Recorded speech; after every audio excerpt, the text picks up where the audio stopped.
So Hina is, of course, a former world number one shooter, and she is an Arjuna Award winner. She is also the winner of a gold medal at the ISSF World Cup, and of course, she also stands out with the fact that she speaks out and that she speaks about issues that are close to her heart and are close to a lot of our hearts as well. So, Hina, a warm welcome on my show today. Very excited to see you. And firstly, tell me, how has your journey been for the last year and a half? Oh, last year and a half has been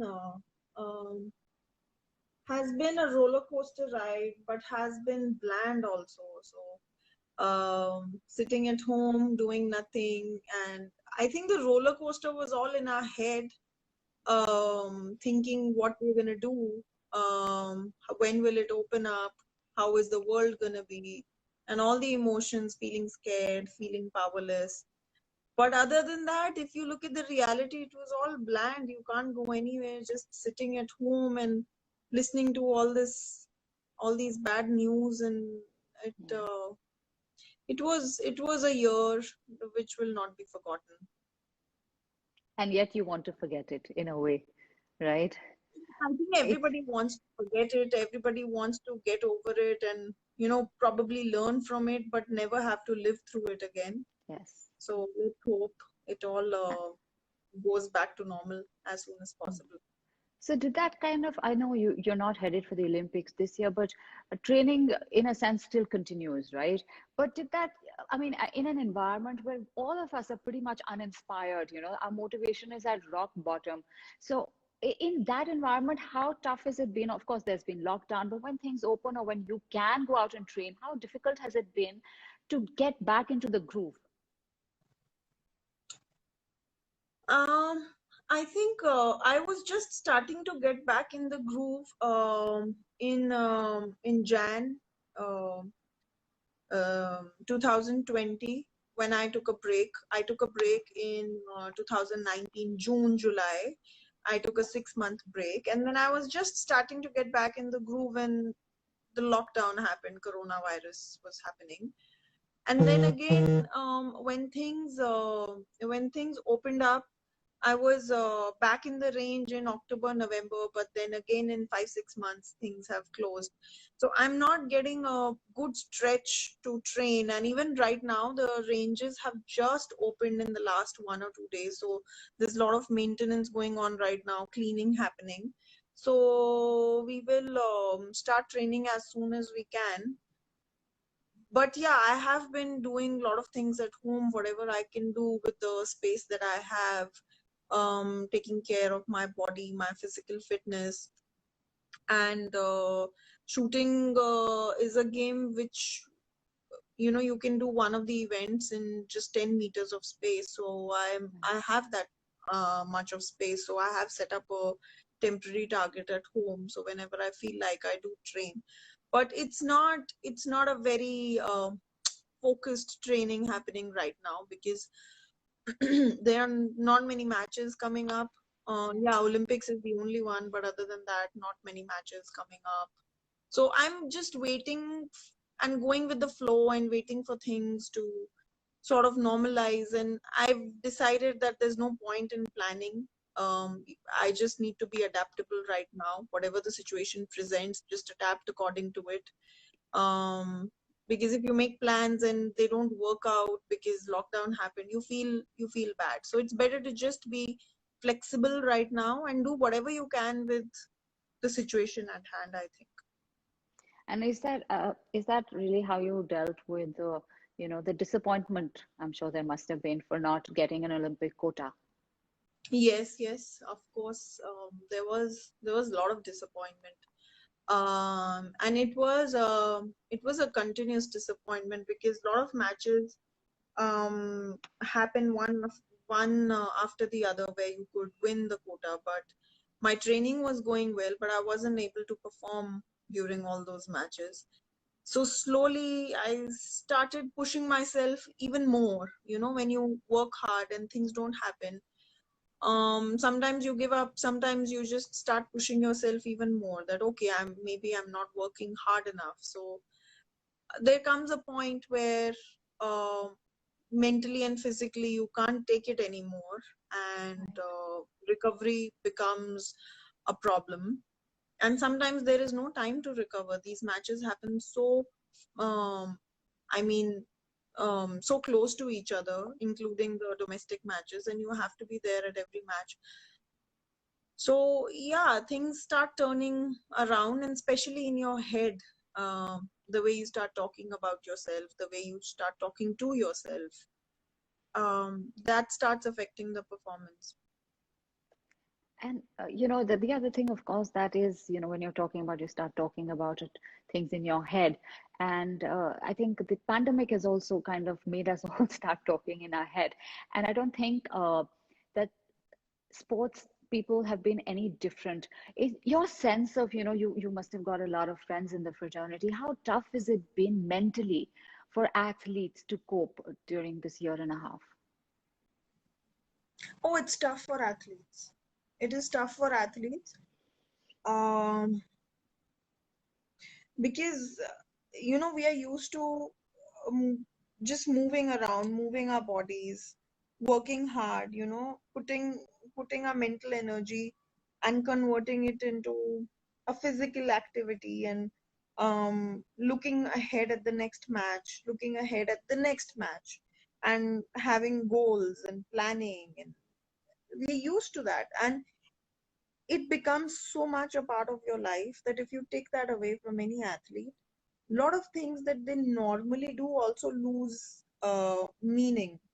So when I realized this when I took a break from shooting. It had become too much for me, and one day I said I just can't go on. It's affecting me a lot.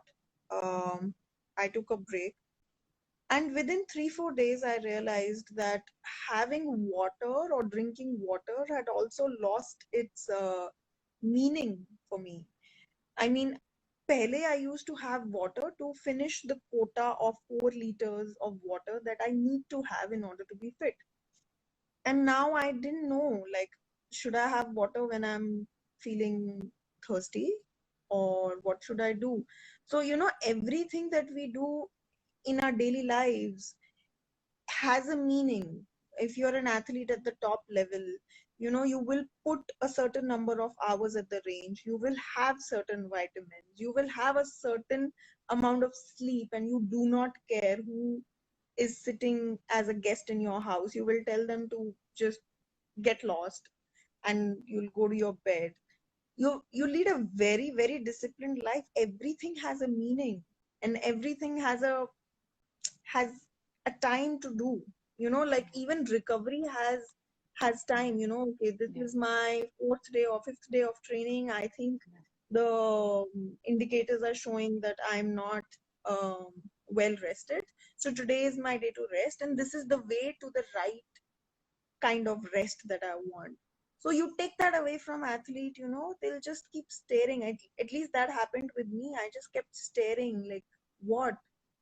I mean, what are the Yeah. what are the stimulation? What's the stimulus for this act? What is the stimulus for this act? It took me good 25-30 days to just forget everything. So on the, at the backdrop of this, do you think, it's going to reflect in performances of different athletes globally, when they show up at the Olympics? I have no idea.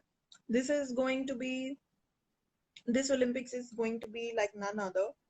And usually leading up to the Olympics, we do have a lot of practice matches, a lot of other matches where the athletes would want to go participate in as many matches as they can and test their skills and test where they stand.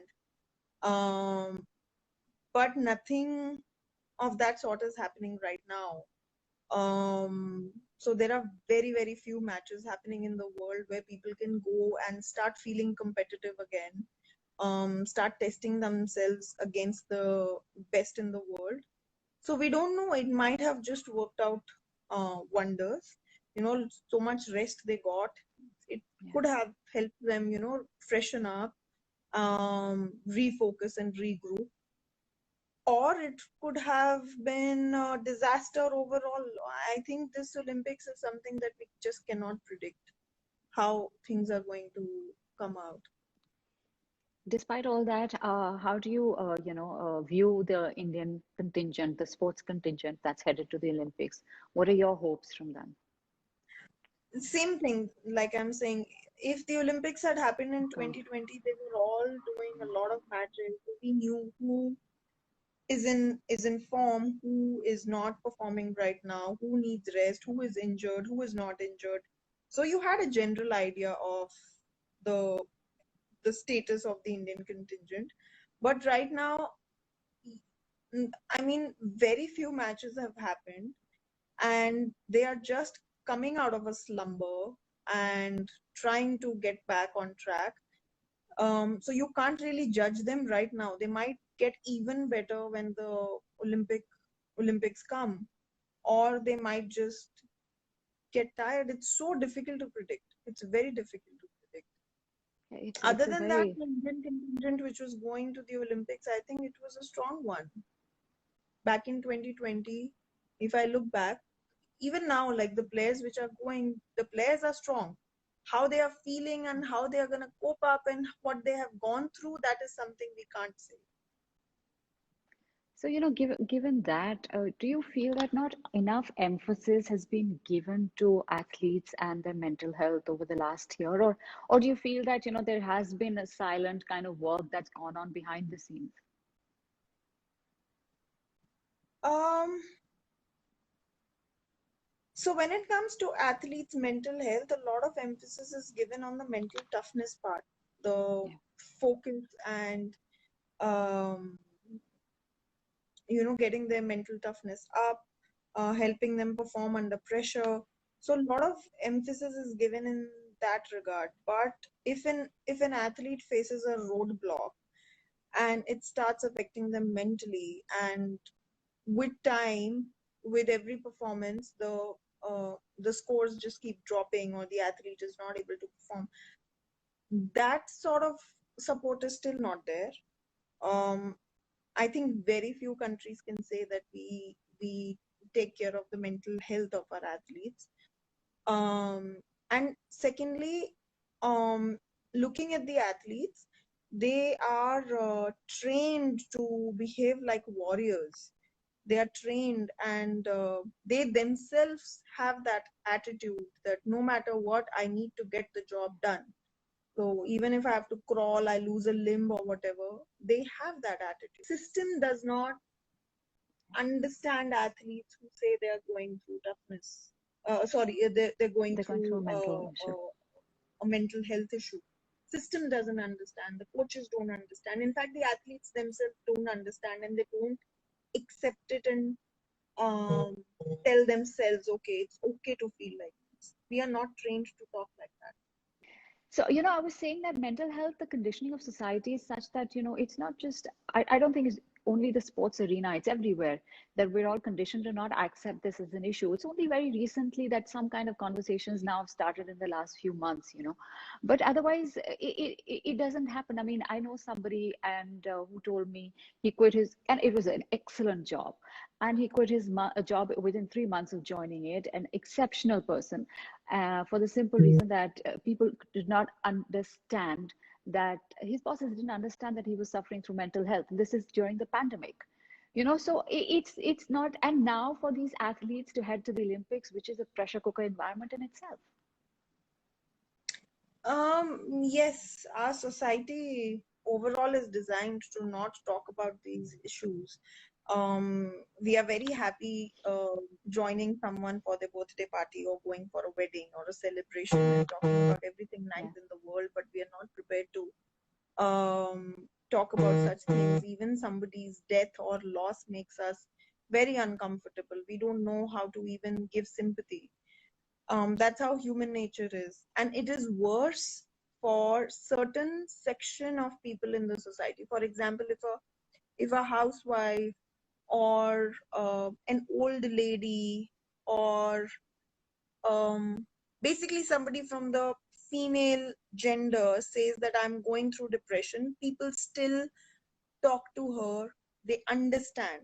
But say if a policeman or a person from the armed forces, somebody who's standing on LOC, somebody who's putting in the hard work to win the medal for the country, uh, they people expect a very different kind of mental strength from them.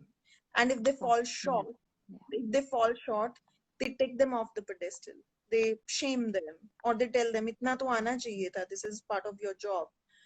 But the thing is that people don't understand the job itself is very tough for these people, and it is the job that sometimes can cause mental toughness. Sorry, mental health issues. For Health issues. example, in Naomi Osaka's case, a lot of people supported Yes. her, but a lot of people also said that she should have been okay and she should have been used to facing the media by now. This is a part of her job. But the thing is that sometimes everybody needs to take a break. Everybody needs to take a break, and she took a break to come back stronger. She's not taking a break to just sit at home and eat chips and watch TV. I'm sure she's doing everything that is there in her power to be back in the game, and that's what tough people do. They take a break to come back stronger. Taking a break is not a sign of weakness. It's a part of toughness to understand what I need in order to become even better. So, in your personal journey, how often have you seen those tough phases? I have seen tough days a lot more than good days. I think that's true for every athlete. We see tough days more often than the good ones. The good ones just happen because you went through the tough days and you put in the hard work and you did the right kind of hard work, and then they are just highlighted and the world gets to see it. But people don't get to see what happens behind the scenes. People don't get to see the sweat and the tear and the blood. um, but the thing is that we enjoy it. We enjoy putting in the hard work. Um, we enjoy putting ourselves out there, working hard, and just following the process and just hoping that this will get me the result. Sometimes it can get tough, and then one needs to take a break. But overall, I think I enjoy the process. I enjoy everything that comes with putting in the hard work. Someone's asking, how's your dog? I've seen your photos with your dog as well, Hina. Lovely photos. It's fine. It's fine. But so did you have to make a lot of sacrifices for your career? I think that comes with every career. Everybody has to make sacrifices. Money and fame and dream don't just fall in your lap. You have to work hard for everything. Um, but the thing is that you have to find dreams uh, that you find worth fighting for and find worth doing hard work for. So if if a person enjoys what they're doing and where they want to be, the dream keeps them going ahead and taking that one step at a time and putting in the hard work. But if someone does not enjoy what they're doing, it is going to be a tough ride. Fair enough. Someone's asking how many medals are you expecting in the Olympics from shooting? Oh, I can't say. I can't say. I think it gets jinxed, and then Yeah. it's thrown at us only later. Yes, You fair were enough. saying you were less, or Yes, you were yes. saying so much more. So what I'm expecting is that everybody should repeat their performance from the last year, wherever they were during the last year, say um, starting off 2020. Everybody was in a good form. So I'm hoping for everybody to be in that form, and then medals are just a byproduct. It can be a bronze, a silver, or a gold, or even a fourth place with a very good performance. That is something we can't predict. So shooting as a sport, Hina, in recent times, I mean, it's not just the fact that they're just such good shooters or they're headed to the Olympics, but it's also their performance, it's the fact that results have come out. Possibly, I think, second only to hockey, at least in the Olympics. How has this revolution happened in the sport? I think I think in the last 4 5 years, or maybe say 4 to 8 years, we have seen a lot of youngsters entering the sport. Initially, this sport was a very niche sport, and it didn't have that mass appeal like it does now. So when a sport has that mass appeal, a lot of youngsters start entering the sport. A lot of parents push their children to enter the sport and try to find the right kind of coaches, try to find the right kind of equipment. And also, since these last few years, there has been a lot of support from the government, which the parents and the newer generation saw that this could be a proper professional career. It's not just something that I'm doing and I'm not getting anything out of it. It is a career, it is my profession, and i can um, I can be called a shooter, uh, just like being called a doctor or an engineer. So that is what has broadened the mindset of the parents and of the younger generation, that I need to pursue it much more seriously than just a hobby, or like an adventure or a time pass. So that is what has changed. That is what has changed. And Hina, you of course continue to inspire. I can see Sapna, who's written that she decided to take up pistol shooting after seeing your picture and reading about your finger injury in the Commonwealth Games. But tell me something, it's still, shooting still continues to be more an urban sport. How do we, are we equipped, given, the kind of finances that it requires to take it into the urban area? It's going to be a challenge. It is going to be a challenge because shooting is not something that you can do on the street because of the safety issue involved in it. It's You can't play it like gully cricket. There has to be certain area, a demarcated area, a proper with proper safety um procedures in place where people can go and shoot. And then you would also need good quality equipment and at least coaches who can give safety information, how to handle the pistols and rifles safely. The first thing is that. So taking it to rural areas can happen only through schools and colleges. So if the schools and colleges in rural areas demarcate a certain land, um, or a certain area in the school, and have a dedicated coach, and have maybe some sort of equipment available which people can share, um, they can start shooting on a very niche level. I mean, they can at least start shooting, and once they reach a certain level, they can go and compete in the district matches, and they can then we can then have a similar system, say for the district level ranges, or the state level ranges, or the national level ranges, where the equipment is much more refined, the ranges are much bigger, there are better coaches. So we need to break that down in a systematic way if we want to do that.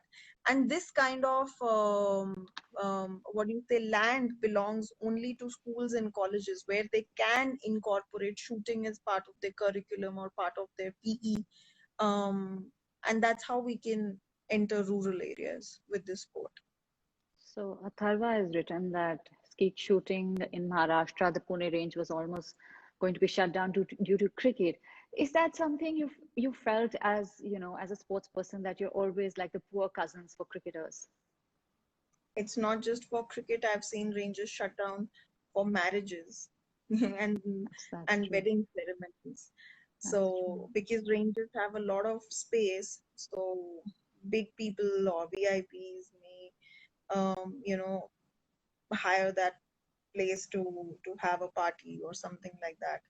But um, honestly, this is something I have seen in other countries also, in other European countries also. So what they do is, if they have limited space and the demand is for multiple events, so they make a makeshift range. In the morning, it may be a range, and in the afternoon, they might just wheel the targets away and it becomes a basketball court. And in the evening, they might just give it out for barbecues. So they do that. And that's how they make the sport also sustainable, and that's how they are able to hire good quality coaches, because anything that is good in quality, be it the equipment or the coaches, it's going to cost money. So this is one thing we can do, but just shutting off one event to start off another event, it's not a wise thing. So we could maybe have hybrid plans where one sport is there in the morning and then something else and then something else, and everybody's happy that way. So there are a lot of questions coming for you. Someone said that I think his kids are 11 years old. Can they start uh, getting into training? Can they start learning air pistol? There's Yeah, another sure. question. They can, yeah. I mean, Yeah. there's no. Mhm. Someone's written, I'm facing a problem of nervousness in the heartbeat during my matches. And how have you managed to tell your family that I want to go into archery? How did they react? My family took it rather well. I was someone who always made decisions for myself, so I was lucky that way. I told them I want to start the sport, and I was um, preparing for my medical entrance exams, but they supported me. They said, "Fine, we can help you get equipment or whatever." And my father helped me set up a range in our backyard. So he always wanted his one of his children to play for India. So that's how he thought, okay, this might be the thing. So I had my family support, and I wish that everybody else does. Every girl, every boy gets that support. But that support should not be for the end result, that I want this child to win this medal and nothing less than the Olympic gold medal. Sabka yahi dream hota hai. Nobody dreams lesser than that. Mm, yeah, true. But you should let your children play uh, because it's good for them. Let them try different things. Let them learn music. Let them learn dancing. Let them learn arts. Let them be a shooter, swimmer, basketball player. Um, at a Some young sports, age, yeah. they should try whatever they feel like doing, and their goals will also change every 5 or 6 months. So but let them be. They're trying different things before they finally find what they love. So it's all a part of the process. So there's somewhere that you'd mentioned that it's important not just to voice your opinion, but also voice your feelings. So you voiced your feelings here, but how tough is it to voice your opinion? I know that one of your tweets on the farmers' protest was got kind of a mixed reaction. So how do you then handle that toxicity of social media? See, when I put out something on social media, I know I'm right. I do my research, and I I do my I am honestly, I tell you something. I am less of an athlete. I'm more of an academic. I have always been a student my whole life. Shooting happened very late in my life, so I love researching. I love reading, and I love listening to people who are experts in their field. So when I put out something on social media, I know I can defend it with proper logic and data, and that's what gives me strength. So people who don't understand, they don't understand, but if someone is willing to talk in a nice way and talk logic, I'm here. But I will not be enraged with people's emotions and fall at their level. Absolutely. And logic is definitely missing on social media more often than not. But do you also feel that, that a lot of other sports people should actually sometimes stand up on social issues, or to each their own? I think to each their own. Everybody has a different life. Everybody is facing different challenges. Sports people, athletes usually do not want to engage in anything political. Um, we like to keep our head down and work hard and just perform. We are sort of like army people that way. Um, it comes naturally. That's how the mindset is. Um, but yeah, if somebody feels that this is not right, it is important to voice your opinion, but in a nice way, not enraging anyone, not uh, making personal attacks on anyone. There's a way to voice your opinion, and I think everybody can voice their opinions if done in the right manner. No, I agree. And I think sometimes there is a need only simply because I think, if you inspire people to go the right way, why ever not? If you Yeah, inspire people to see sense, why ever not? But, each to yeah. their own. And I've taken a lot of your time. So I'm going to quickly go through a couple of questions for you. Do you miss dentistry? Is one question. I miss it sometimes, but I'm okay when I have a headache or a neck ache, even after shooting, and I wonder what kind of backache I would have been having if I was dentist. Uh, Dentist. then I feel okay. This is a little bit better. And what was your windiest shooting match, and how difficult was it to manage the windy conditions? I think the windiest was the Commonwealth Games sport pistol match that I have been through till now. But managing the wind is not in my hand. Managing my technique is in my hand. So that's how you manage the wind.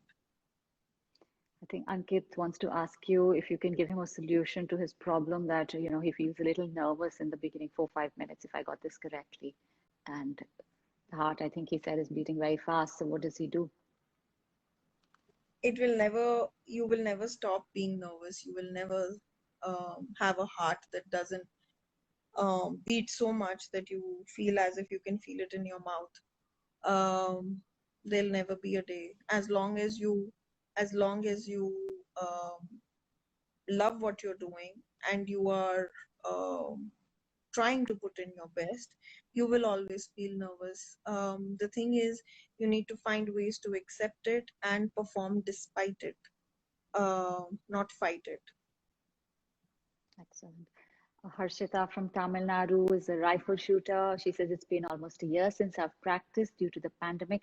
How do I gear up after such a long time? One day at a time, just think of the day, the first time you held the rifle. How was it?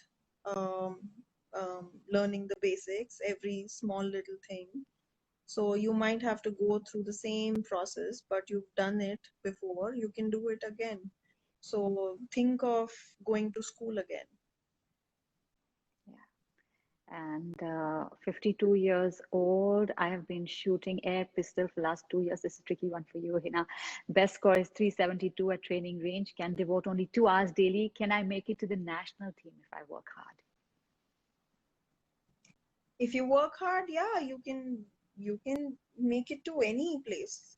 If you work hard, if you can improve your scores, and if you have what it takes to perform under pressure, and even if you don't have what it takes to perform under pressure, everything is learnable. All these skills can be learned. um, so find a good coach and try working on one skill at a time. Perfect. I do have to let you go. I know I said half an hour and we've gone way over that, Hina. My question finally for you, no more questions, people. Tell me what's next for you. Once the pandemic is over, are we going to see you in the next Olympics? Yes, yes, of course. I'm waiting for the ranges to open properly. I'll be going to the range. I'll be starting my training again. I'll be waiting for the next domestic match whenever it happens. right now everybody is focusing on the Olympics, so I'm just waiting for the next match, maybe the national championship. So you'll be seeing me there. And we wish you the very, very best, going forward. We're going to Thank look you. forward to seeing you on again, shooting us some medals. And really appreciate the time you've taken out today. Some valuable Thank you. advice to a lot of shooters here, just a valuable life advice as well. So thanks so much, and wishing Thank you all you. the best. And we will connect again another day. Thank you, and thank you all for joining us Thank today. That's you. it. I've got to let her go. No, no, no Okay, more last bye. questions. Bye.